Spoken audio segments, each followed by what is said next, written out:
Dirk Gently. Episode is called Very Erectus. Go ahead, let it out. It's okay. Very You're in a Erectus. safe space. Very Erectus. Now, I watched it this morning. You just watched it. Yep. And I made a point to sit down and really pay attention, Chris, Aw, to Dirk Gently. I'm so proud of you. All right, so what happens? First of all, finally, the assassin takes a shower. 'Cause Yeah. She was looking pretty ripe. and it almost feels like she's never taken a shower before. Yeah. Because she's like, this drink tastes weird or something. And he's like, what? Are you drinking the shampoo? And Don't she's drink like, the champagne, but there's fruit on it. But there's fruit on the bottle. So why wouldn't I drink it? I just love her attitude towards everything. Right. It's just like, well, food comes to me when I'm supposed to eat. Mm-hmm.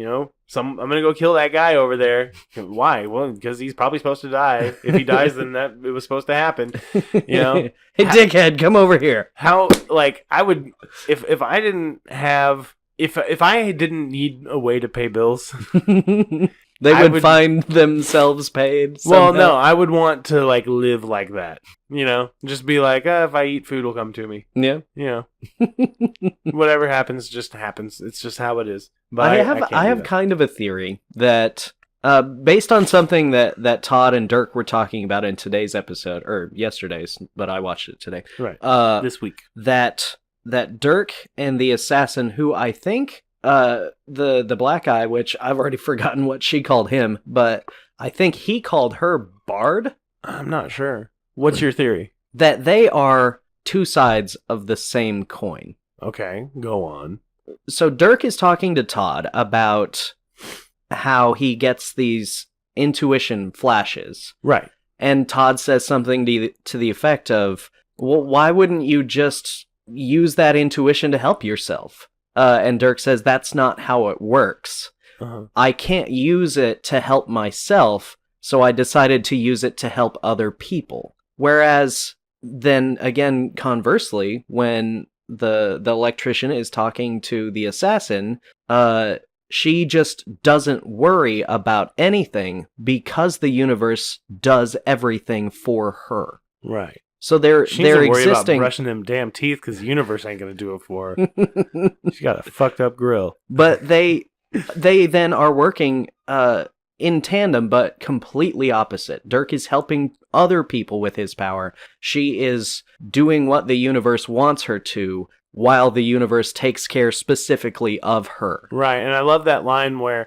she's like, I'm going to go kill that guy over there. And she's like, but you can't kill Dirk Gently from jail. And she's like, well, maybe he'll be there. Mhm. Maybe he'll be in jail. It's just like she just takes everything as it comes. Mm-hmm. And that's got to be such a freeing feeling. And unfortunately, we can't really live our lives like that. But Course God, not. wouldn't it be great? just to not worry about anything. Do you have Yeah. any money? Yeah, I've got $17,000 here. It just pulls this ridiculous pile of money. She doesn't even know what Chinese food is. It's cool. That character gets more and more compelling Mm-hmm. as disgusting as she is, because Right. she's just filthy, dirty, and gross. She's so compelling, and I just want to know more about her. Right. Right. So anyway, We learn more about the Rowdy 3 this episode, we do learn too. a lot about the lot Rowdy about Three. them. We've got names. Mm-hmm. We find out that they're also a product of Project Incubus of Blackwing. Yeah. We find out that they were referred to as vampires, but we know they're not vampires. First of all, they're walking around in the daylight. They don't have fangs. They haven't sucked anybody's blood, but they do suck out the life essence.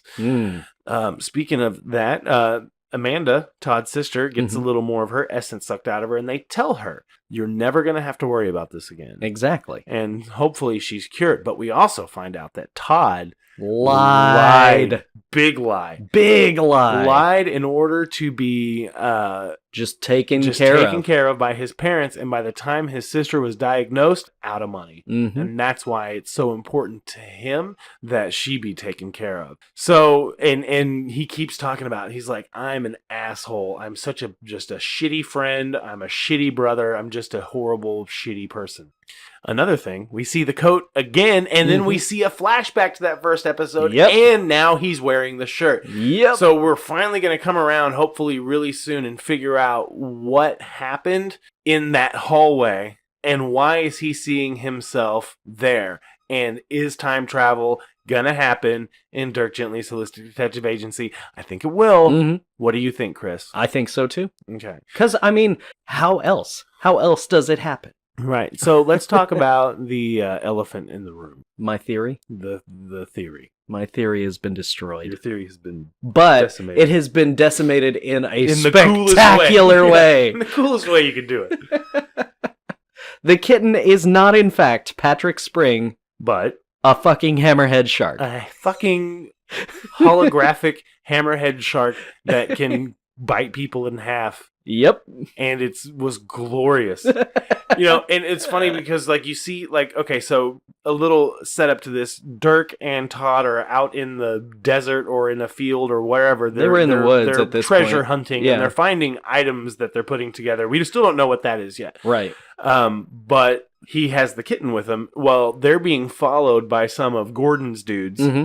and they start shooting at him, at Dirk and Todd. And Dirk throws the kitten for some reason, probably because the universe told him to. Yeah. His intuition, and Yeah. that's the thing, is he probably If just I used his throw this intuition. kitten at that guy, I will be safe. Right, and you know, and they say it before that. They're like, they have the shark. But at the same, first off, I'm like, what's the shark? I don't know. Well, we find out. He throws the kitten. What I was expecting to see is either like a bullet flying past the kitten, a bullet hitting the kitten, but no, a holographic shark flies out of the kitten and like bites that dude in half. Yep. And then flies and bites the other dude in half, and then flies back into the kitten. Mm-hmm. And then the kitten runs off. Yep. So, do you remember it was either the first episode or the second episode where they were on the bridge and Gordon had Farrah and Dirk and Todd had the corgi? The corgi, yeah. And he was holding the corgi over the side of the bridge, and Lydia Spring's face holographically projected out of the dog to say. So I'm thinking in the animal transfer unit, which Dude, I didn't Yeah. even think about that. yeah, they transferred the brain of a hammerhead shark into the kitten's body and vice versa. But probably. the cat like acts like a cat though. Yeah, I mean, I don't know. It's one of those. I mean, obviously we're gonna have to keep watching. yeah. And see 3 what questions, 1 answer. happens. But Everything is connected. so speaking of the animal transfer unit, the detectives that have been kind of following around and working on the Spring case go to a zoo that Gordon worked at, Mhm. and they find out that he had worked in this building that had since been condemned, and they go in there, they find like 35 dead bodies. Mm-hmm. And then the older detective gets fucking harpooned in the chest. Yeah.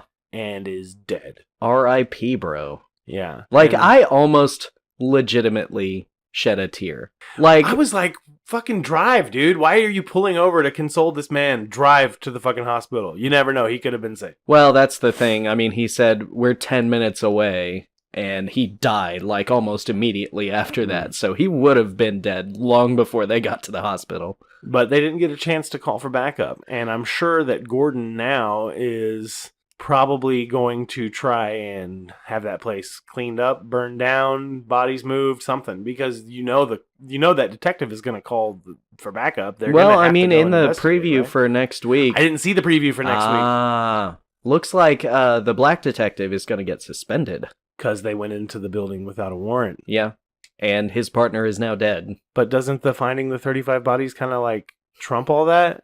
Not in the courts, man. Okay. So Farrah shoots a dude. Farrah shot a dude. She had a sniper rifle. She could have shot more people, but she only shot one. I was about to and say, then she ran away. Definitely should have shot more people, but it wouldn't have helped what's his name anyways, because Because, yeah. he was the first one shot, and that was a kill shot because it was right through the heart. Right. And the Rowdy Three are also confronted by the Blackwing dude and his dumb partner. Mm-hmm. And, yeah, they beat up his partner, and the dumb guy, like, tries to kill Amanda, or at least into a hostage situation, and then the Rowdy Three go, and because the guy's, like, trying to reason with them, and his partner never fucking listens to him. Nope. And is just dumb. Like, I really fucking hate that guy. Right. And then at the end, he's talking to whoever's in charge, and he's like, yeah, more aggressive measures need to be taken. Very And she's Erectus. like, how aggressive? Very Erectus. Very Erectus. So, how erect were you after you saw that episode of Dirk Gently? Pretty erect. Like, solid semi-chub. Nice. So, I mean, we pretty much covered just about everything that you can in that episode. I mean, and that's the thing. Like, we could probably talk about this show for hours. Right. Just with, spitballing theories, trying to figure out what the hell is going on. But at the same time, we've got a limited amount of time. Right, we've got other stuff we got to talk about too. But speaking of talking about shows, look forward, audience, to our Westworld recap. Oh my because God.